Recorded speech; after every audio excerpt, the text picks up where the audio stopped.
Hey guys, just wanted to pop on here to review some of the notes and some of the questions, the practice questions that have been on the quiz and the review from the other day that a lot of us were still missing. So just to recap, meiosis is a process that creates your sex cells, your gametes, or your eggs and sperm, so that all means the same thing, okay?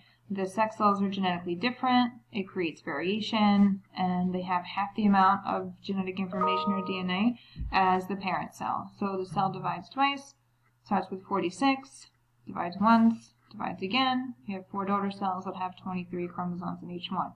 Because when you get a fertilization, that's when the egg and sperm come together and happens in the fallopian tube.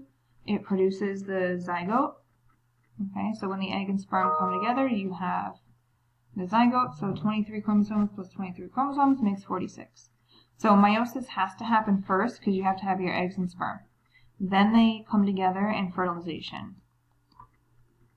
Then the next process is mitosis, which once it's a zygote, now the zygote has to divide, okay, and it has to make genetically identical cells. So for humans, we use this for growth and repair of tissues. So all of these cells are genetically identical. They all have 46 chromosomes, and it's one cell division, and you have the same number, right? So you start with 46, divides only once, and you end with 46. And then lastly, you have differentiation, so that's when each cell becomes a different type of cell. So your skin cell, your liver cell, your nerve cell, but again, they all have the same chromosomes. They're genetically identical, but only certain parts of each DNA is expressed, which makes them all look different and have their own functions, okay? So now if we, actually before we do that, so the order is meiosis, fertilization, mitosis, differentiation, okay? And one of the ways that I teach you to remember that is MFMD, my feet may be dirty. Okay, MFMD, meiosis, fertilization, mitosis, differentiation. When you have your next quiz on this, Thursday, I want to say, you have the sheet available to you. I posted it yesterday. Okay, so please make sure you're referring back to the note. Okay, so now if we go to the review questions, let's take a look at this one. It says, which row in the chart below indicates the correct process for each event indicated? Formation of the egg, formation of the sperm, growth of embryo. Well, if you come back here to our note sheet, meiosis creates egg and sperm. So here, egg, sperm, they both have to be meiosis, and then the embryo grows through mitosis. So the answer for this one is 4. Next one.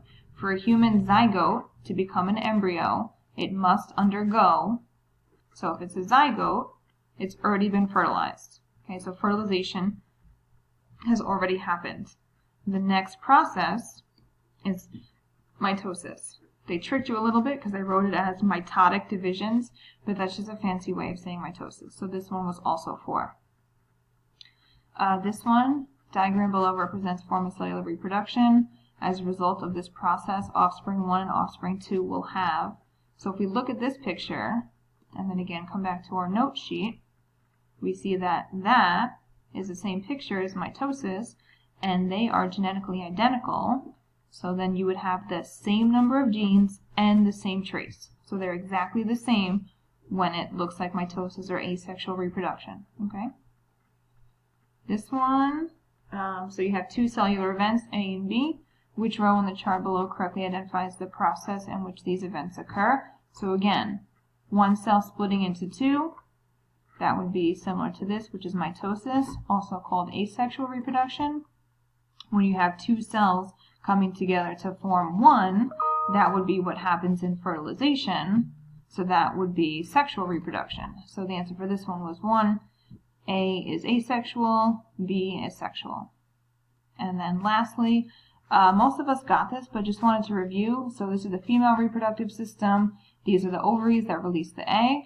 The fallopian tube here is where fertilization happens. So if there's a blockage there, then the egg and sperm would not be able to come together or unite. So it says if blockages of this type occur, the most likely result would be And the answer was 2. The female gamete would not be able to unite with the male gamete. So the egg cell gets released here. The sperm swim up through here. They meet here to fertilize. But if there's a blockage, then the egg and the sperm can't meet, and fertilization would not occur, and then the woman would not be able to get pregnant.